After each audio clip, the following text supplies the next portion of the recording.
Badyara Barunga, good morning. Waramai Ningana Layora Nagra Baiwa Chumala Gula. Welcome to all people. Please listen to the spirits as they talk.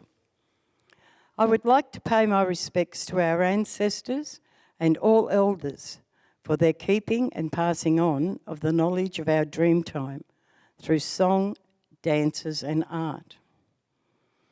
This week is NAIDOC, and although we are not able to gather, celebrate and share our history and culture, everyone is attempting to acknowledge this fact in new and inventive ways. I would like to speak to you about this year's theme, always was and always will be. What does this mean? Well, they are referring to country.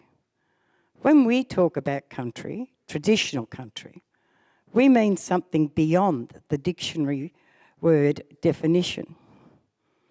For us, we might mean more than just a place on the map. To us, country could mean the values, places, resources, stories or cultural obligations associated with any area and its features. It describes the entirety of our ancestral domains. While they no longer reside there, even taken away, losing their language, their stories, the First Nations people still yearn for their country. This land was cared for, gave us all what we required for over 65,000 years. Hopefully now, 250 years on, white people will start to listen and understand our dream time, which tells of how to survive on this arid and beautiful land. It is important to have genuine Indigenous-led embedding of our culture. This is vital for all and for culture not to be lost. With the lessons of our ancestors reaching from the past, informing our shared future.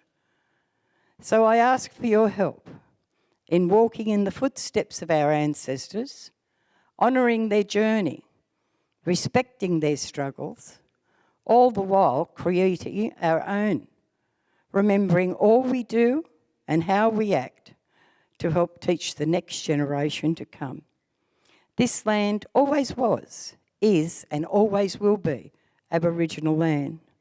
Waramai Didjarayana Jandali Bulawul Nangani. Welcome to our land, Darrick land, and thank you for walking with me and sharing my dreaming. Thanks, Auntie Lynn. Great. Thank you very much, Auntie Lynn. What can I say? It completely encapsulates everything that we're here about today. Maybe we might need to get Auntie Lynn back to sit on the panel, I think, or maybe she's already said it all for us. But I think it's a really wonderful point to start today off. So I would also like to acknowledge that we are on Cabral land, the land of the Darug Nation, and pay my respects to the elders and the traditional owners, past and present. My name is Garry Jones, and I was born and bred in Liverpool on Gundurra land. My mother's people are Gamilaroi people from Western New South Wales, and I currently live on Dharawal land on the south coast. Before I introduce the other panel members, I want to just thank the Bankstown Art Centre and the Artistic Director, Vandana Ram, for hosting today, for allowing us to host this forum here today. It's a really, really wonderful opportunity to be able to get out and to be amongst people and have a conversation. Speaking for myself, I'm completely, totally over having online meetings. However, I do respect that we've got people who are joining us today, who I'll introduce soon. Look, it's a really incredibly important time here, as we all appreciate, in terms of the pandemic and the way that it has dramatically impacted all of our lives. And there are many, many people who have been impacted, in far worse ways than what we might personally experience here today. Also, I suppose it's incredibly important for us to be here because the pandemic has also impacted so profoundly on the arts. And to be able to be here and to continue working in this way, to be present and to be speaking about the arts, and also to be speaking about indigenous arts and indigenous connection to country. It's incredibly powerful, and I think to be able to, put messages out like this, to put this kind of conversation out to a broader public and to share the insight that the artists and the participants might have in this room might offer some kind of, some relief, some sense of reprieve amongst the hardness that people experience. And I think that that is really the underlying message of what we're talking about today. The forum is titled Cultural Intersections Across Country, a conversation with Aboriginal elders and artists. So what I want to do just very quickly is to do a very brief introduction of the people who we have on our panel, and then I'll ask people to speak about themselves briefly, and then we'll open it up to a more broader conversation between all of us. And then towards the end, if we do have enough time, there have been some questions that have been submitted to the panel, which I'll get people to address. Okay, so once again, I'd just like to introduce Uncle Badger Bates. Uncle Badger has been waiting very patiently from Wilcannia, speaking from Barkindji country. Uncle Badger has been a long-time collaborator and friend of the Bankstown Arts Centre. He's a very highly respected artist from Wilcannia, and I'm sure many of you know that already. He's mastered the art of printmaking, carving and sculpting, working with wood, steel, emu egg and stone. And he provides a very unique perspective to this particular forum today. We've also got Travis Devries. Travis is a conceptual artist. He's a podcaster and a producer best known for creating artworks grounded in storytelling. His works draw on myth and on his own heritage to create interconnected storylines that span the globe. In 2018, Travis was also awarded the New South Wales Aboriginal Arts Fellowship from Create New South Wales. However, I'm sure that's only one of the feathers in his cap. The other panellist we have today is Jennifer Newman. Jennifer grew up in Narromine. She's descended from a long line of Wiradjuri and Australian yarn spinners. Jennifer came from one river, the Macquarie River, and now lives on the Cooks River in Sydney. Jennifer is also on the Canterbury Bankstown ATSI Committee and Art and Cultural Reference Group. She's also an academic at the University of Technology, Sydney. One of the things that describes Jennifer here that I really love a lot is that she uses experiential education to help individuals celebrate their cultural identities, but does this in a way that allows them to walk together comfortably with care and respect on Aboriginal land. So welcome everybody. It's such a privilege for me to be here, to be on this panel with you. Look, I'd like to turn to Uncle Badger in Wilcannia.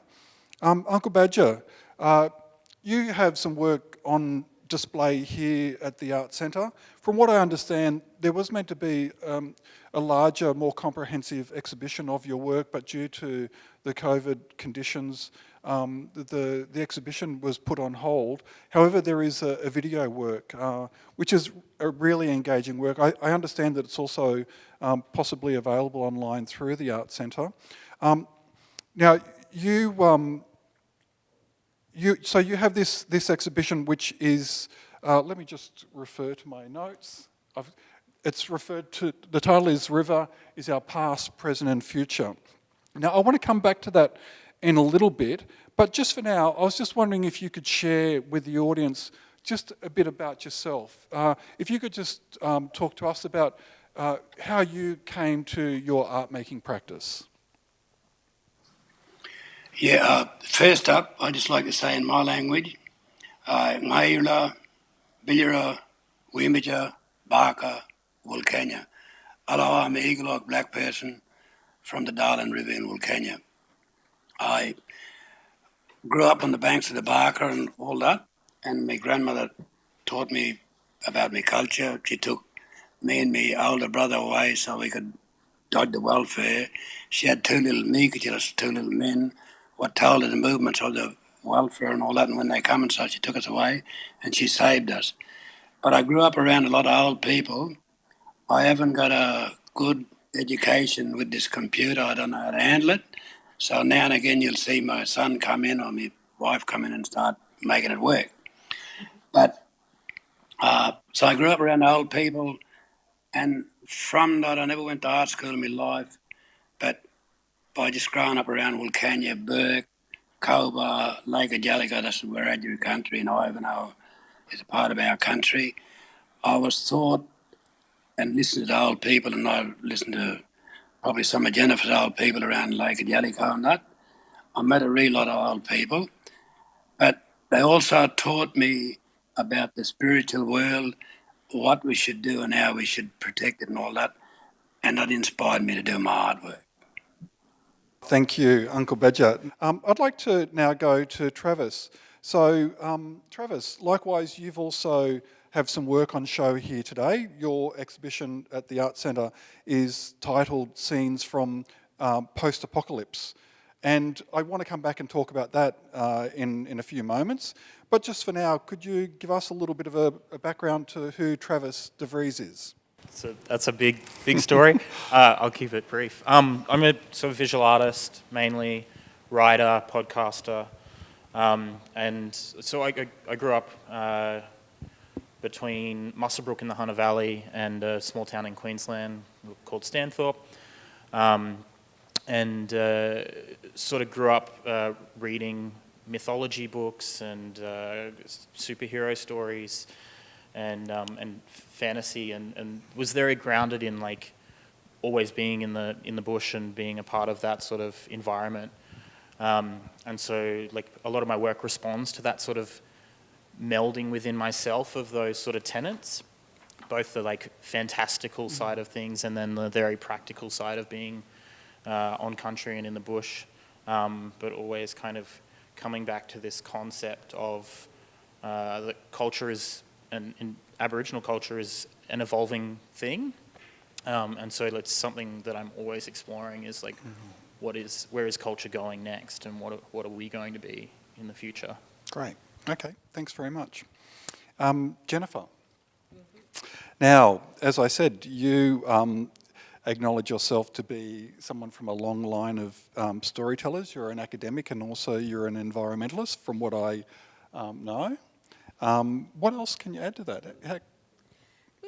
I suppose I come to a forum like this, and I come to look at Travis's work and Uncle Badger's work as a person who's grown up on a river, who's learnt to swim in a river, learnt to fish in a river, and now in my adult life living in the city, I live on a metropolitan river, and I see my metropolitan river having the same life and the same meaning as my Western New South Wales Macquarie River. I now live in the city of Canterbury Bankstown, which is a city that's embraced on the north and the east by the Cooks River and the south and the west by the Georges River. And I think about the catchment and flow of the river, the way that the waters run down across the ground to make the flow of the Cooks River and the Georges River out to the ocean. But I also know that I can follow the river back up to the west and see where it, over the mountains, we can see the other river systems going out to the west, and I know that my river connects with Uncle Badger's river. The Macquarie connects with the Darling, the Womble connects with the Barker. So that catchment and flow makes me think very much about how we all come together today. People do that as well. Here we are in the city of Canterbury Bankstown, that's a catchment of people and a flow of people. People from all around the world have come to live here to share stories and share culture and share a space on land. So I think the river's a great metaphor for how we live together. Great, yes. And again, coming back to Uncle Len's Welcome to Country, what comes through in what's been shared so far is this connection to place, and in a way where it's not just a simple, it's not a distant awareness and connection. It's actually a far more embodied sense of connection, which goes back in history culturally, but also a history that is brought into our current present times. So look, I want to just reflect now on why we're here and the theme of this particular forum. So cultural intersections across country, which in itself says so much, or we can start to reflect on that and try and understand what do we mean by cultural intersections. Of course, we all appreciate here that Aboriginal cultures across Australia are incredibly diverse. They have been diverse, they were diverse pre-colonisation, or should I say pre the first apocalypse, and they are still very diverse today. And that's the important thing for Indigenous Australians, is that we all recognise each other's diversity and we celebrate each other's diversity, and we also acknowledge the diversity of country and how we connect with country. So in terms of the theme that we've set up for this particular forum, I'll just read this blurb here. It says that Aboriginal people make little distinction between art and culture. I've heard that in what people have just been talking about today. But also between living and being. Art enacts both the material and the immaterial. And immaterial, that's just a fancy way of saying the spiritual.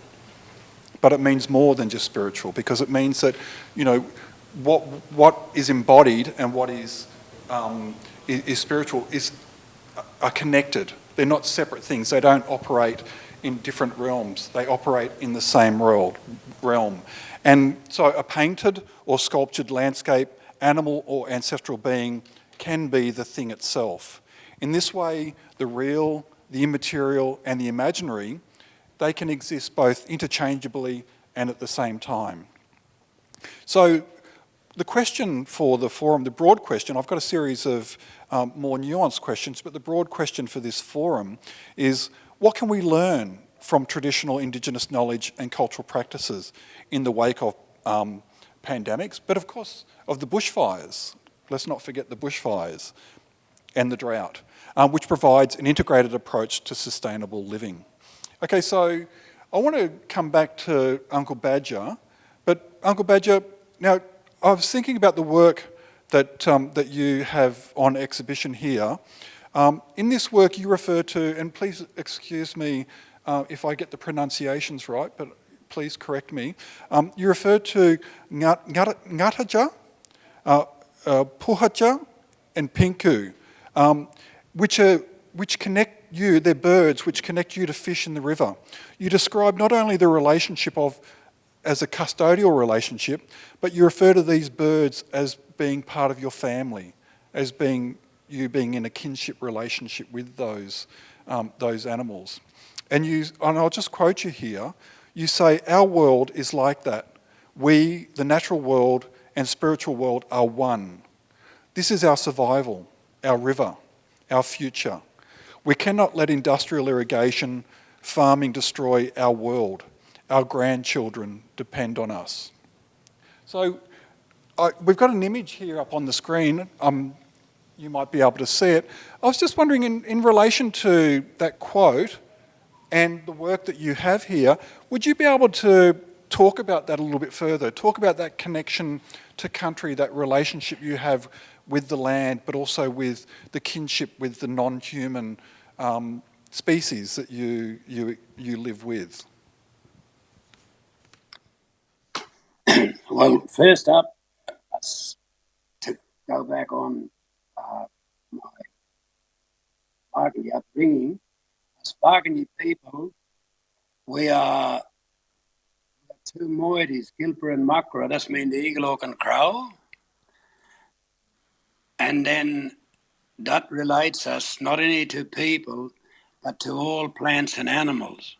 All Aboriginal people got the same sort of thing. It's just that some of us, it's there, and some of us still got to try and find it. Me, I'm 72, but I still never found everything yet. So I'm not going to say that I'm the greatest and all this.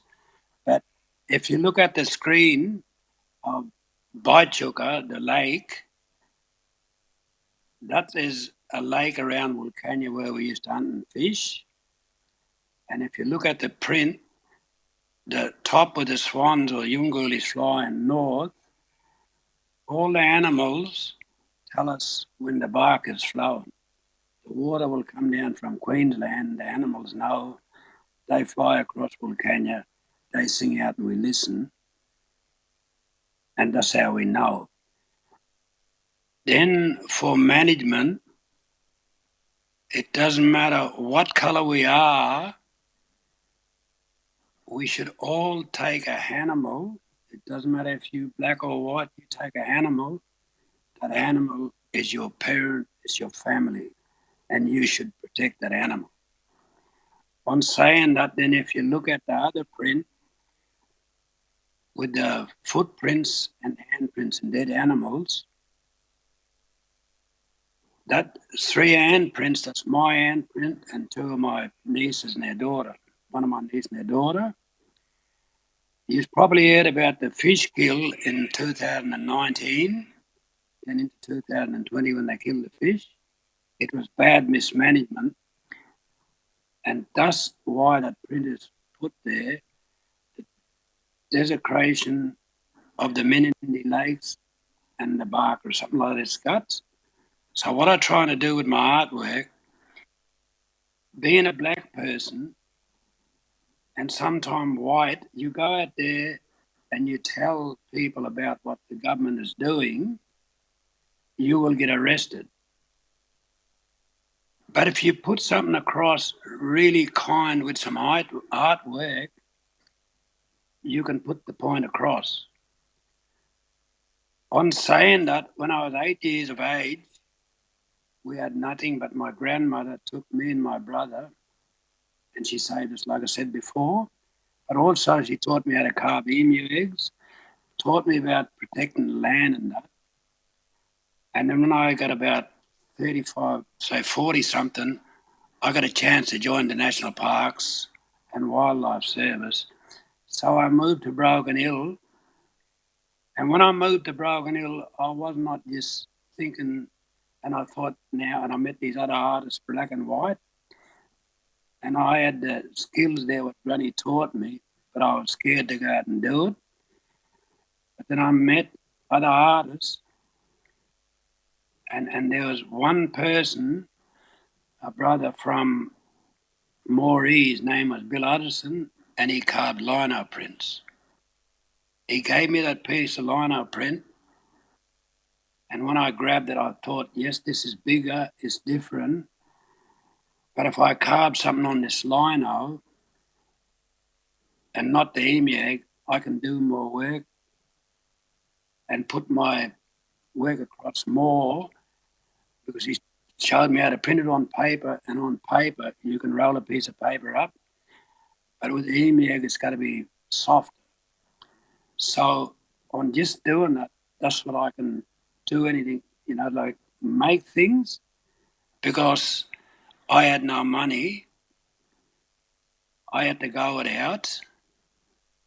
I ain't looking for sympathy, but that's what make me look after the smallest animal in our river system to protect it, because it can't talk for itself.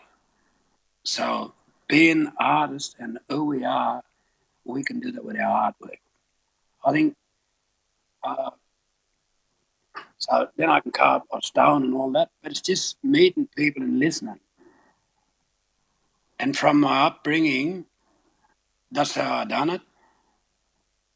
Just another thing with my artwork, what I'd like to have, if people are in the Bankstown Art Centre there now where you are, there is a piece of stone outside, what I carved, and it's got the ngachi on it, the rainbow serpent. Also, it's got there's a river, I think it's the Georgia River, that goes past Bankstown. Why I put that, and I put Billera there, the eagle, that connects me to any of my stones carving around, but also just with that stone, it's putting me there now. In my mind, I can see the stone, and that's why I can talk to you. So when you walk outside, touch the stone and it'll give you a happy feeling, not because it's my artwork, but that's what we should do. I love carbon stone because it puts me in my mind back to our old people, old Aboriginal people, old black people, what carved stone on our art sites around and put the handprints on the rock. That's what encourage me to do it. If we start listening to one another and being the people we are supposed to be, to help one another, black and white, we can protect our country better than what's being protected now. Great. Thank you, Uncle Badger. Just the way that you were talking about the sculpture out in front of the Arts Centre here, and the way that that connects you between where you are, between the East and the West. I was just thinking, and we're also sort of amazed at Zoom. You know, you're talking about a different kind of Zoom, a Zoom on another level, where just through that touch that you are, you know, being transformed, you're transcending space and making connections between different cultural places. Thank you very much for that. Look, I want to go to Travis now. Travis, just listening to Uncle Badger talking about his practice, and you know, his work is very much about connecting. You know, when I say the past, I don't mean the past as in something that's, you know, gone by, but in an indigenous sense, this enduring past being connected to the present in an indigenous way, where we connect with land and we connect with country, and even when we're off country, through those sorts of connections, we can kind of be teleported backwards and forwards. Your approach in your artwork, I think there's really beautiful connections, but on the face of it, the title of your work here, Scenes from Post-Apocalypse, people would think of that as being something more kind of futuristic, but I think your work is very much about the present as well. You observe the following, the recent devastations caused by the 2019 and 2020 drought and the fire season, that there has been a push also to return to traditional First Nations fire practices in relation to that kind of devastation, and what that means, learning some new tricks. I suppose that's the way it might be seen. Another outcome of experience was from those fires was that in some places sacred sites were destroyed, while others were unearthed for the first time in living memory. Whether that's a sort of bittersweet experience, I don't know. But your work, Scenes from Post-Apocalypse, imagines a speculative future where the Earth's environment has been ravaged following drought and fire, and society as we know it has collapsed. In this future, some current technology remains while others have evolved. Culture has adjusted, worship has devolved, and the old gods have returned to people's lives. I mean, it sounds like very much now to me. Yeah. I mean, yeah. So just taking that as a bit of a springboard, would you like to sort of respond to this idea of, you know, how we connect to country and how that knowledge might be better understood and possibly even shared? Yeah, absolutely. I mean, the works in Scenes from Post-Apocalypse are really responding to very much what was going on out at and we've got the images up on the screen here as well. And like the inspiration for this like really came from seeing images of those fish kills, and the sort of like lack of society on a whole doing something about it and acting to those warnings. Like the works that I've made here are really about like taking like it's a scene where the earth has been ravaged and we're suddenly like living in this new reality where we're fighting for water, and one of the works is like an iconic image of the harbour bridge over a completely empty harbour, and like if we were thousands of years ago and seeing the fish kills happen, or those fires and those droughts, they would be omens and signs of something bad to come, and we're not really like heeding those warnings. So what I did with this series of works was imagine a world where we're still not heeding those warnings and looking forward, and kind of imagining the sort of devastation that we would be under with that. And then, but also kind of going, all right, well, this is my speculative vision of the future, and like I can make almost whatever I can make country look however I want, and human connection to country look however I want. And in that speculative vision, like the positive that I see in it is this kind of grounding in traditional practices, and not necessarily just fire practice, because that seems to be a big buzz word at the moment. And I don't believe it's just going to solve everything magically straight away. But like this idea of like taking what you need from the land and living in harmony with it, rather than brutalizing the land for profit. Yeah, it seems to me that things like those forms of knowledge, like fire stick farming, it's not just about adopting an Indigenous practice. It's really about having Indigenous people who are at the table, who are actually informing and starting to shape new ways of thinking. So it's not just about borrowing and saying, well, this might have worked in the past, how do we use it? It's about embodying it in the way that, like the way Uncle Badger talks about his connection to his artwork, that, it is part of us, and it is something that can potentially be shared, but we need to know how to do it the right way.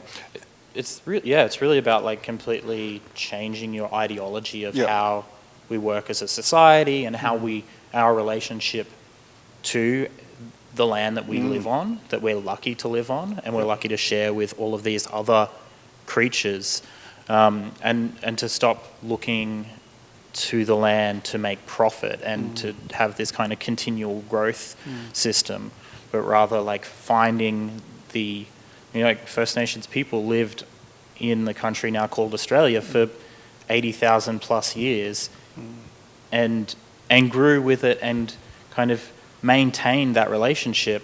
And now within 250 years of the first apocalypse that we went through of colonization, we have we're seeing it being destroyed in my lifetime. Yeah. Yes, look, you've raised some interesting points there that I'd like to come back to, but before we opened up to a more sort of general conversation, I'd like to turn to Jennifer. So, Jen, you're, as I said, you come from a long line of yarn spinners, and the interesting thing for me here is that we're all storytellers, and when I talk about storytellers, we're not just talking about fiction, but even when we talk about things that are imaginary, we're not talking about them as being just made up simply for the sake of entertainment. We're talking about creating new stories, as you say, because we need to carve new meaning in a very serious way. I mean, there might be novelty behind it, but it's a very serious process at the same time. So in terms of your, working with your students and working with country and spinning those yarns, I mean, how do you come at this topic of, share of Indigenous knowledge and the importance of Indigenous knowledge today? The work of artists like Uncle Badger and like Travis, I think, are enormously useful to help us all engage on a really heartfelt level. I think I'm thinking about Travis using the cow pelvises to make objects that at first I thought of were masks, but just listening to you this morning, I'm changing it to think about them not as masks, but rather as goggles to see through. They're a device to help us see things more clearly. If we think about colonisation in a sort of the settler colonial sense, that colonisation is a structure, not simply an event or a moment in time, putting that cow pelvis on gives us a set of goggles to look through to see how colonisation is present here on country. Uncle Badger gives us his beautiful images of his ancestral connections and his kinship connections to the river, to the fish, to the trees, to the bees, to all of the residents that live out there on the Barker. And if I look at the Barker through those the old cow bones, and use that as a goggle to have a look around, some other things then become apparent to me. I start to look for other bones as well. It reminds me of Uncle Badger's ancestor, whose bones came up to bring us into a really conscious engagement with the idea of our deep history. When Mungo Man came up from the earth and has spent his time on earth, and now Mungo Man's gone home. Those bones come up and give us a story, and then they go back to where they came from. The cow bones are coming up and giving us a new view of the world. Here at the Arts Centre, out in the window, there's the beautiful cow pelvis with the budgerigar and feathers around the sockets for you to view through. And for me, that's a beautiful set of goggles to start creating stories through, because I can place that colonial structure on my head and then look past those native bird feathers that are those non-human residents who come and help us see and hear and be present on country, and so we can weave our stories together in really quite incredible ways. So I'm so grateful to artists for giving me those visual ideas that help me make stories. Just in terms of your introduction that I gave, part of that was about taking people and teaching people how to be with country, to walk on country, to respect country. Can you describe that process in terms of your educational or educative practice? Mm-hmm. Yeah, I suppose something that I find myself always doing is watching where my feet go to see the shape of land. And with students, I walk around different parts of Sydney. With friends and family, I walk around the river here where I live now, and we observe the shape of country and the flow of water, and think about it and recognise it as shapes and patterns and forms that have existed since the beginning of time, since the creation of the earth itself. So that's one very simple way of becoming engaged in that way, and then also to become conscious of the birds, the furry critters that are around us, and the things that they tell us helps us understand our connection to place.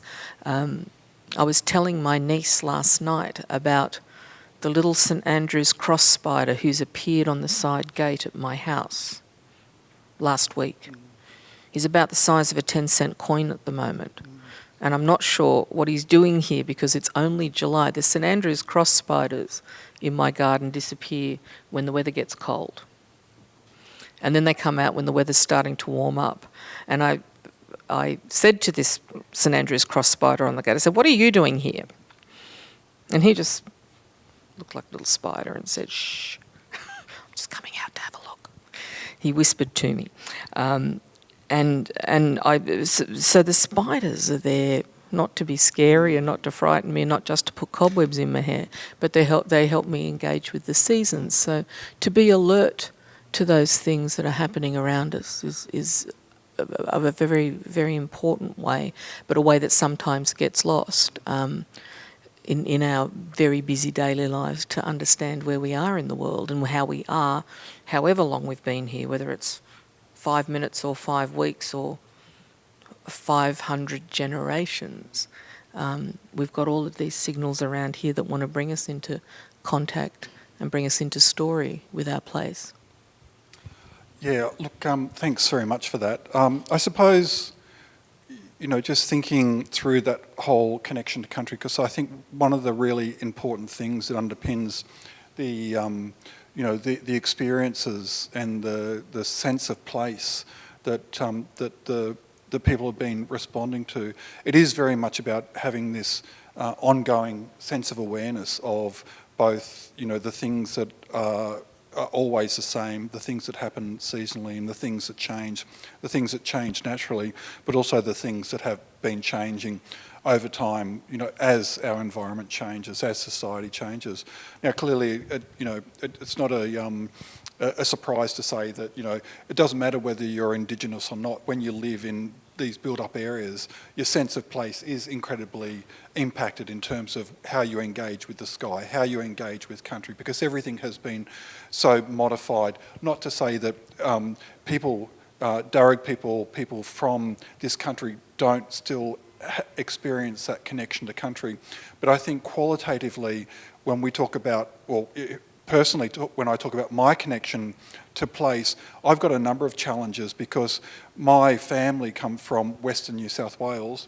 I grew up in Green Valley, and as someone who is an Indigenous person who has lived off country all of my life, I do have this kind of strange sense of, well, what do I, as someone who is an Indigenous person, how do I, meaningfully connect with this place that I'm in? Besides just being aware of it, but also, can I embody it, or can I only embody the country that I descend from through my mother's heritage? Like Travis, I'll put it to you because you're the other visual artist. Yeah. Like I see you as I won't ask you how old you are, but you're kind of like this, new younger generation. Sure. Of artists I'll coming take through, that. emerging artists. Maybe you're a bit more than emerging artist. But yeah, how do you navigate that field? Because you see your practice very much as working with an Indigenous kind of idiom, not a style though. I mean, styles have been, completely sort of misunderstood and misused and abused.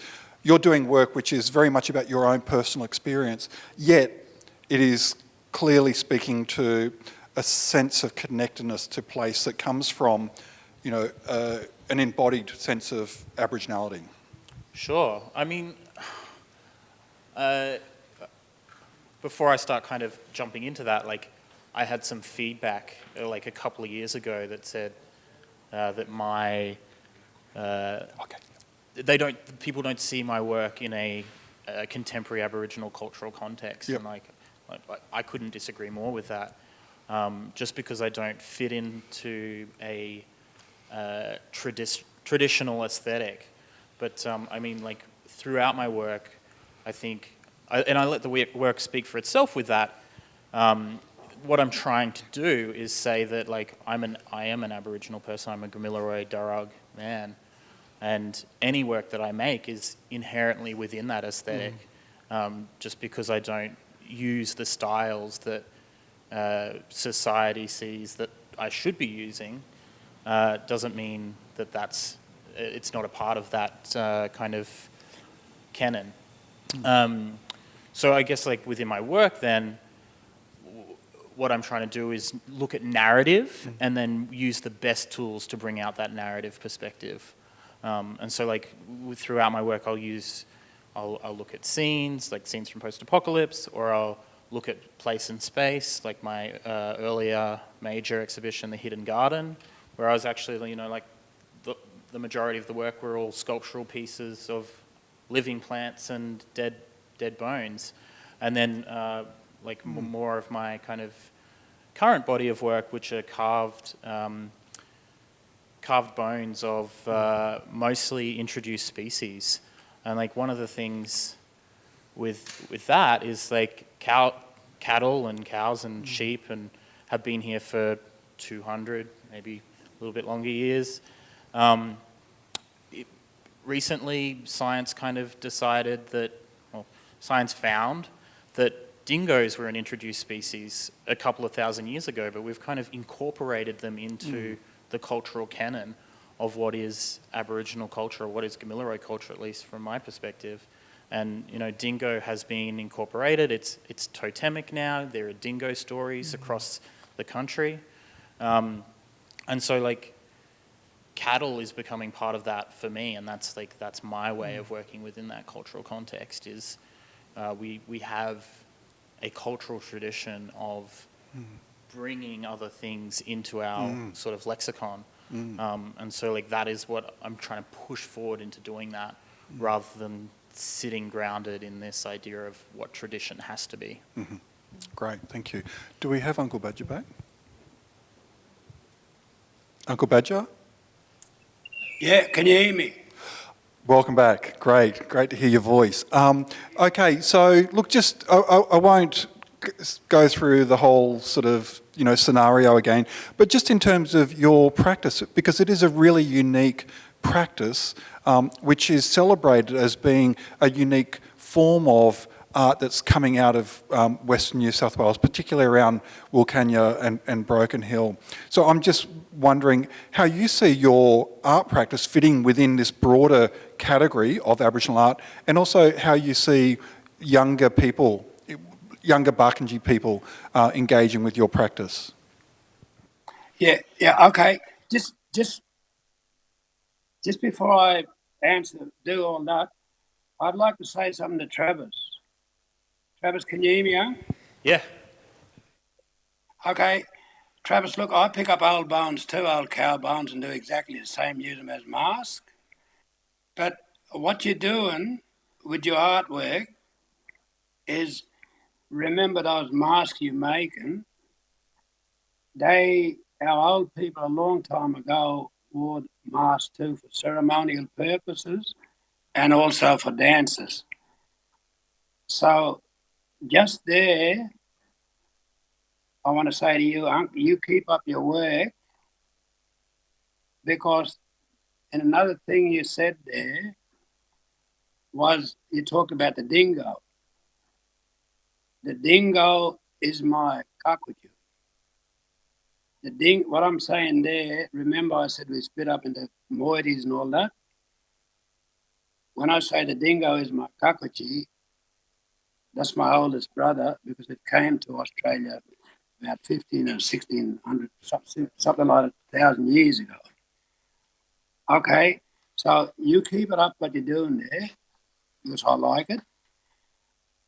But also now to answer the question, what asked, why I do my artwork. I got a couple of notes here. My artwork is always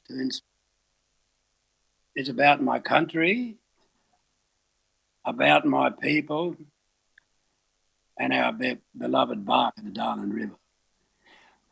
Also, it's about the plants, the animals, the fish, you name it. It's about everything. Because us, as artists, me and you, Hung,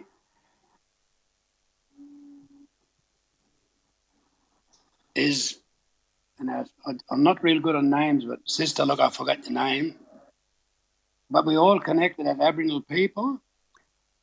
Our spiritual world is the Nachi or the Rainbow Seven, or the white people call the Rainbow Seven. My artwork speaks for the smallest animal and everything like that. But over the last 20 years, I use my artwork as educational to educate people about the bad desecration of our beautiful bark of the Darling River, also about our country, ours being mismanaged and all that. My artwork is my political tool to try and fight against corruption with the big irrigators and corruption and all that.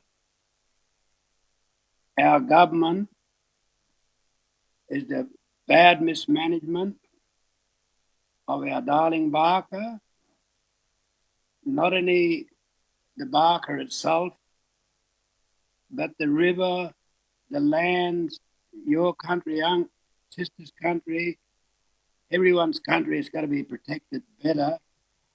And us being an Aboriginal people and storytellers, we can tell the rest of the world, yes, our culture, our stories were there a long, long time ago. We got proof that we occupied Australia for over 60,000 years. Work together and we can do it. And we can put the spirits back in the country, because when I walk around the landscape, I teach young people, but I'll pick up a piece of wood or a piece of rusted steel. I'll And to me, that piece of wood with a funny shape and the piece of rusted steel what some old explorer left, my people are telling me to find that, pick it up, do something with it to show our young people this is what you can do with nothing. I use that to educate the young people.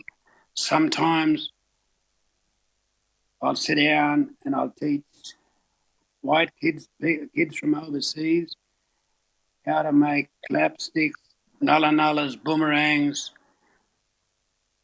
And those little kids, even though they're not the colour as me and you are, but those kids, they enjoy it because it's putting them out of the government's classroom where they've got to go, but I'm putting them back into our classroom, our Aboriginal classroom in the bush. And I think both cultures can work together and do it. But to answer the question, I know I go off, but we must always bring our future to our past with our future. Because remember, a lot of that stuff, I'm going off again, B, but that's back, is things what left for up. It might look like rubbish, but it's there. We must pick it. On saying this, our old people used to get rusted bits of metal and grind it up and put handprints on the wall out in this country. They also picked up broken shear blades, other old bottles and that, and hand stenciled them onto the wall with emu fat and all that.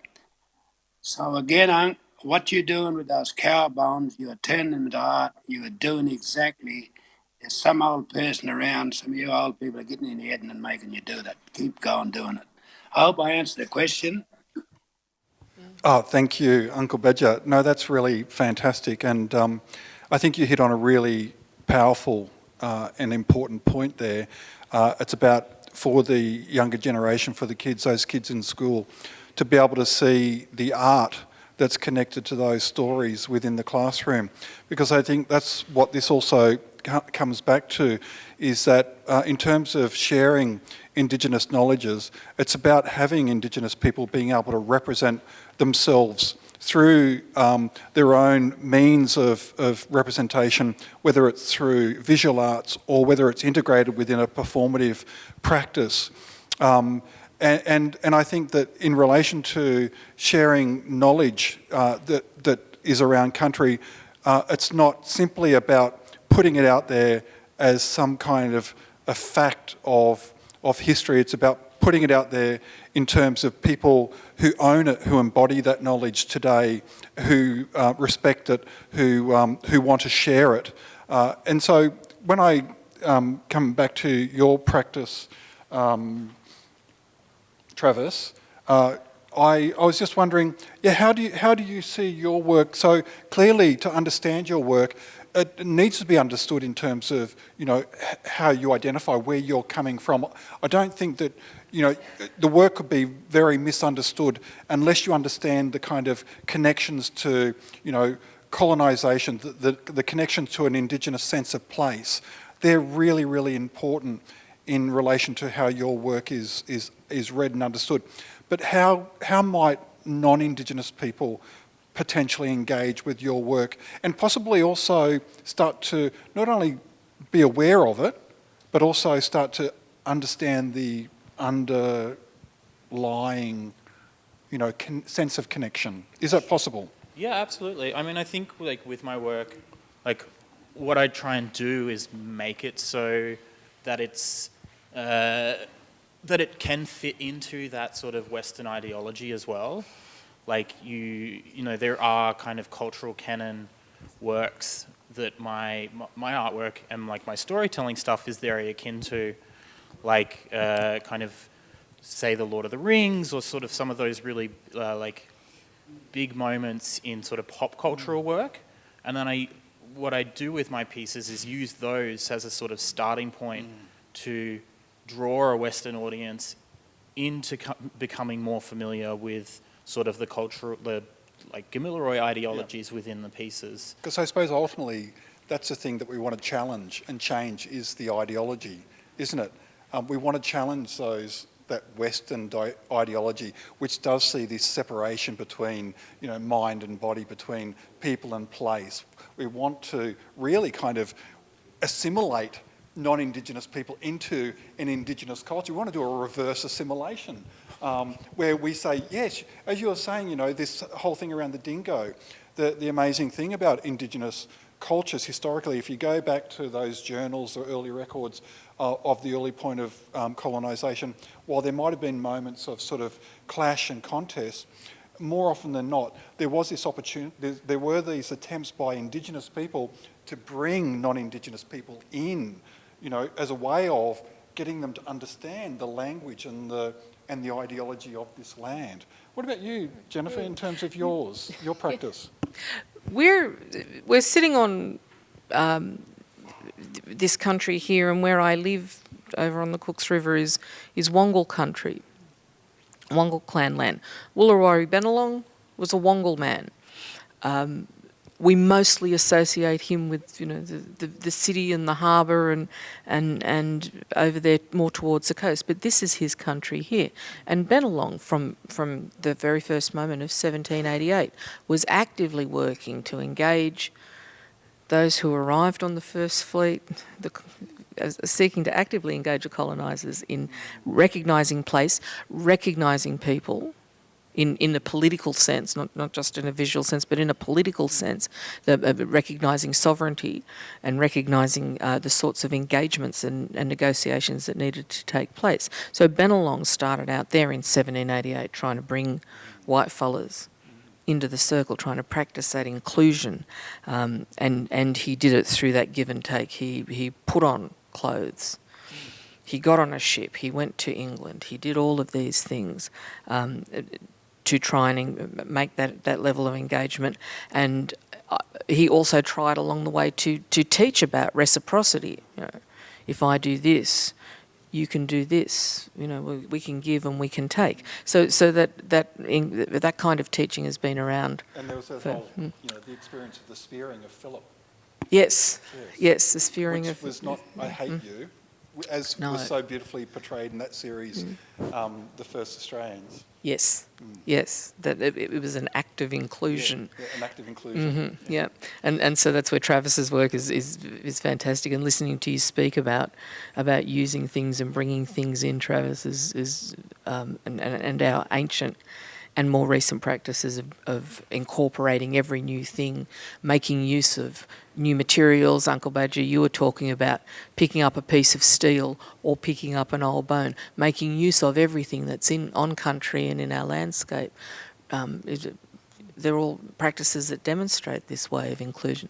And I think also of Gamilaroi historian Heidi Norman, who wrote a piece last year after being out to visit the Barker after the fish kills. She went out to see for herself, to witness for herself what was happening on country. And one of the most compelling parts of her record of that time was that she spoke to people who were talking about the possible extinction of the bony brim, of that ancestral totem, of that kinship character for Barkindji, the possibility of the extinction of bony brim.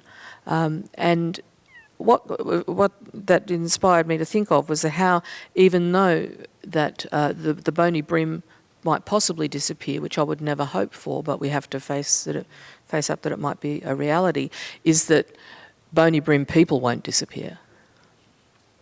Bony brim people will always be present and will keep their stories and will keep those song lines and those river lines. And am I right, Uncle Badger? Am I in thinking about that endurance? Just to help you there a bit, sis, we call the bony brim Ninespa. That's one of our traditional. That's our totem, one of the totems. Yeah. So yeah, but it's right. But even with the bony brim,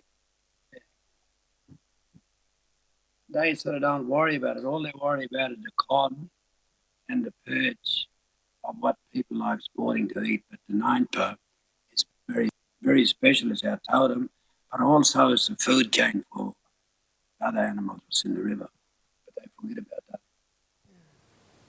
Look, it's been a really wonderful session. We do have a few questions that has been put to the panel. So what I'll do is, we've got 3 here. I'll read them out, the first one, and we'll see how we go time-wise getting through them. And I suppose if each of you want to have a go at responding to it, it's up to you. So the very first question. Indigenous people have long been talking about these issues, but aren't always heard. What can we do to amplify these voices and change our sustainability practices? Uncle Badger, would you like to have a response to that? I can read it again if you want. Yeah, just go again. Okay, so Indigenous people have long been talking about these practices, Indigenous knowledge and taking care of country, but aren't always heard. What can we do to amplify these voices and change our practices? Just there on why we're not being heard, it's not the people what's out in the streets what we meet, they hear us. It's the government people who think they know more than what the Aboriginal people do, more than our ancestors done a long time ago to manage this beautiful country. It's the government people got to act a bit more responsibility for the land and not go around big noting themselves. Why I say this, the proof is there.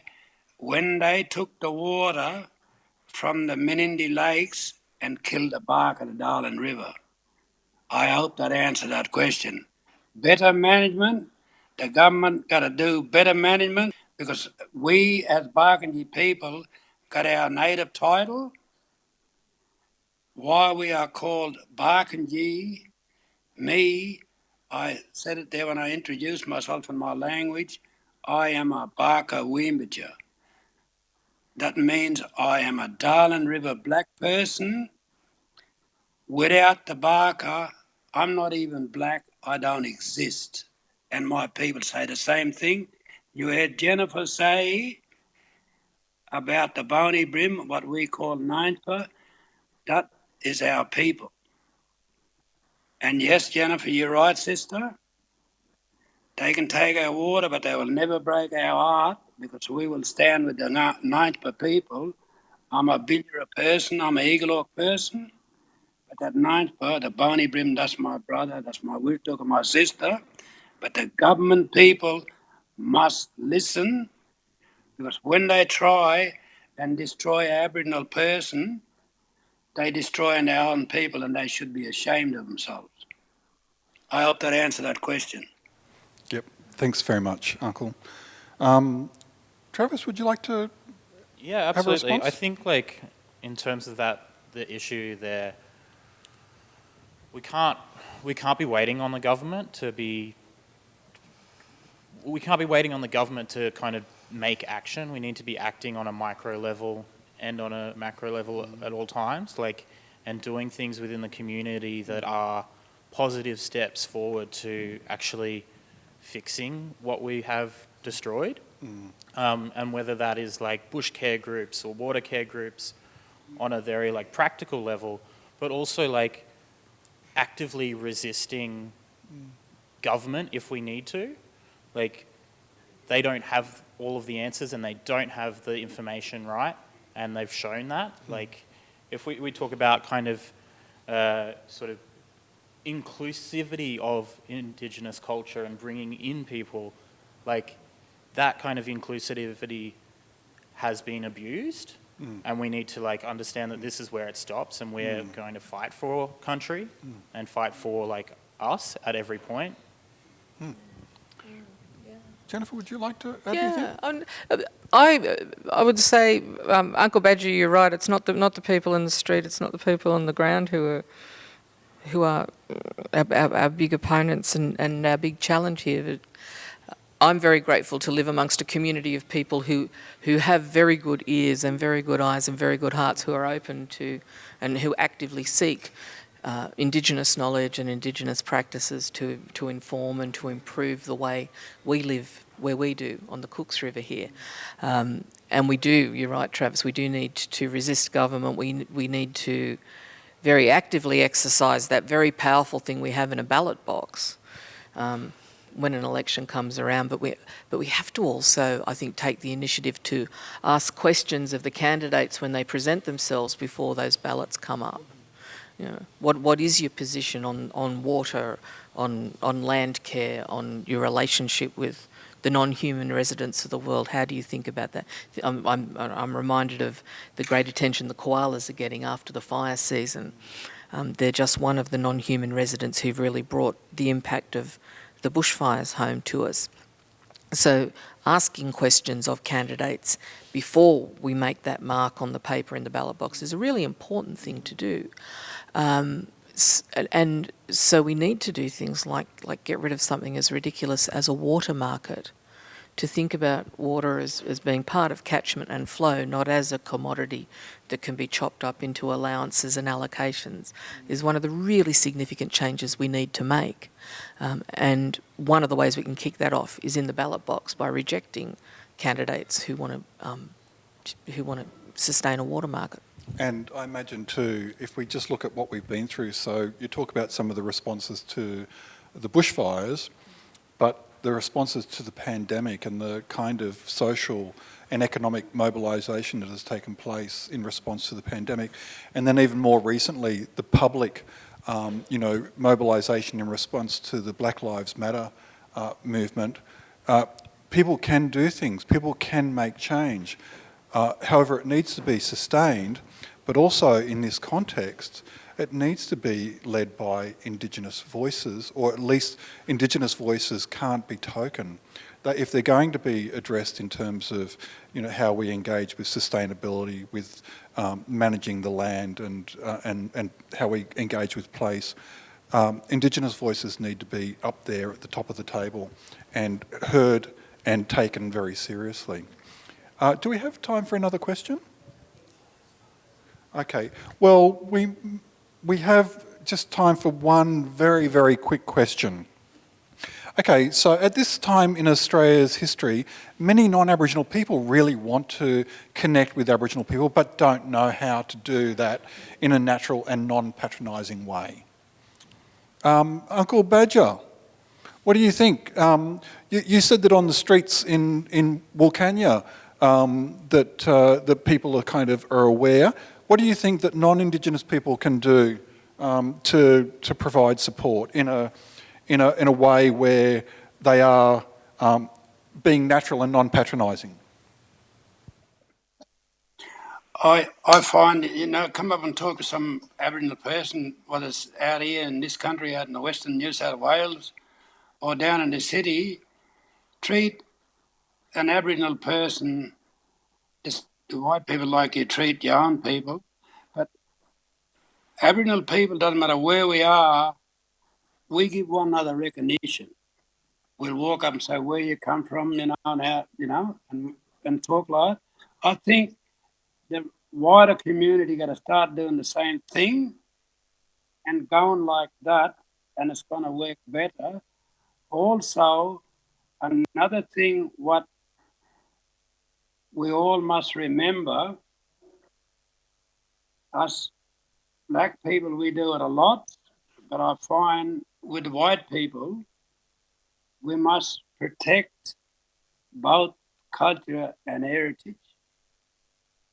Remember, our country now is growing and growing, and I say, us Aboriginal people, like Travis said, there's new sites come up, they got to be protected.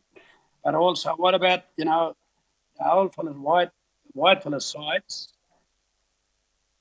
If we start protecting the white fellas' heritage, and ours, I know ours are not getting protected properly, but if we got to protect both cultures to make things work, and people will listen. At the moment, what I see, they'll knock a whole house down in the city, but what they must remember, out anywhere you go, Aboriginal people got around, like Jennifer said there with that person when he came to Sydney and that. Aboriginal people was there. Aboriginal people helped build our houses. And that's what they got to understand, is that when they knock a house down, they must consult with Aboriginal people from that country.